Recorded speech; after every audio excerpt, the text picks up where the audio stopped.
Welcome to BRK news. So జనరల్గా ప్రత్యక్ష దైవం సూర్య భగవానుడు. మనం ఆయనకి నమస్కరిస్తే చాలు సర్వ పాపాలు పోతాయి, అనారోగ్య సమస్యలు తొలగిపోతాయని చెప్తూ ఉంటారు.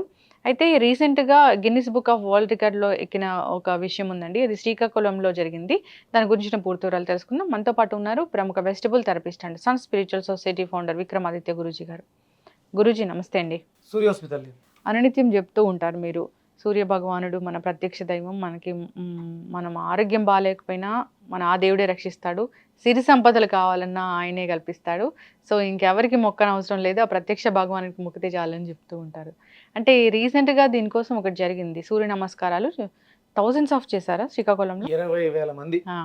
ఏంటి గురుగారు అది? విజయనగరం జిల్లా మన్యం ప్రాంతంలో ఒక ఒక కాలేజ్, ఒక ఎడ్యుకేషనల్ సొసైటీలో 20,000 మంది స్టూడెంట్స్ సుమారు 5 నెలల పాటు సాధన చేసి, గొప్ప కోసం ఘనత కోసం కాదు, ఇది మన సాంప్రదాయం చెప్పడం కోసం ఒక వేదికగా చేసుకుని 20,000 మంది సూర్య నమస్కారాలు 108 సార్లు సూర్య నమస్కారాలు చేయడం అనేది అది నిజంగా అద్భుతం, వండర్.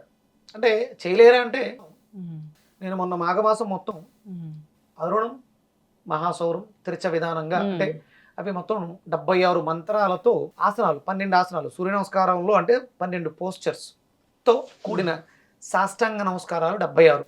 అంటే మిత్రాయ నమః, రవయే నమః, మిత్ర సూర్యాయ నమః, భానవే నమః, ఖగాయ నమః, పూష్ణే నమః, హిరణ్యగర్భాయ నమః, మరీచయ నమః, ఆదిత్యాయ నమః, సవిత్రాయ నమః, అర్కాయ నమః, భాస్కరాయ నమః.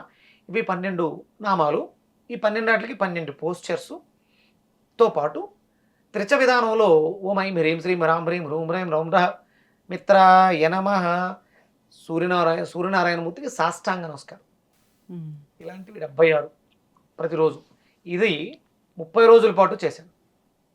అంటే నేను సూర్యోపాసకుని కాబట్టి నిజంగా నిన్న ఆ వార్త చూసిన తర్వాత నాకు చాలా సంతోషం అనిపించింది.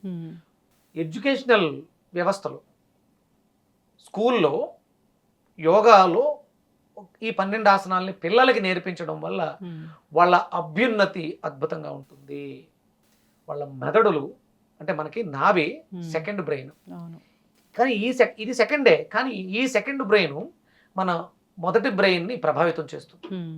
వాళ్ళలో జ్ఞాపక శక్తి అభివృద్ధి చెందుతుంది. ఎందుకంటే మనకి సరైన ఆహారం దొరకట్లేదు, మంచి ఫుడ్ దొరకట్లేదు, తింటున్నాం అంతే, కడుపు నింపుకోవడానికి తింటున్నాం, దానివల్ల నాభి చెడిపోతుంది. ఎప్పుడైతే సెకండ్ బ్రెయిన్ ఎప్పుడైతే చెడిపోయిందో, విపరీతమైనటువంటి క్రేవింగ్స్, విపరీతమైనటువంటి చెడు ఆలోచనలు, వీటిలన్నింటినీ సూర్య నమస్కారాలు ఛేదించేస్తాయి.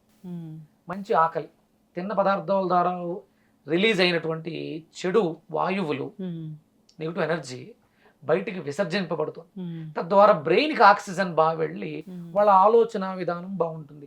వాళ్ళు విద్యా వ్యవస్థలో ఉత్తీర్ణత అనేది సులభంగా ఉంటుంది, బట్టి పట్టాల్సిన అవసరం ఉండదు, చూస్తే బ్రెయిన్ రీడ్ చేసేసుకుంటుంది, అంత షార్ప్గా తయారవుతారు. సూర్య నమస్కారాలు చేయడం, అందరూ కూడా సూర్య నమస్కారాలు ప్రాక్టీస్ చేసి ఆరోగ్యంగా ఉండాలని కోరుకుందాం. అంతేకాదు బాగా ఆలోచించే శక్తి వస్తుంది. ఆరోగ్యమే మహాభాగ్యం. ఆరోగ్యం ఉంటే మనకి అసలు ఐశ్వర్యం వెంటనే ఉంటుంది. మనం చక్కగా వర్క్ చేయగలిగే శక్తి వస్తుంది. కాబట్టి పాటించాలని చెప్దామండి. చాలా చక్కటి ఇన్ఫర్మేషన్ గురువు గారు, ధన్యవాదాలు.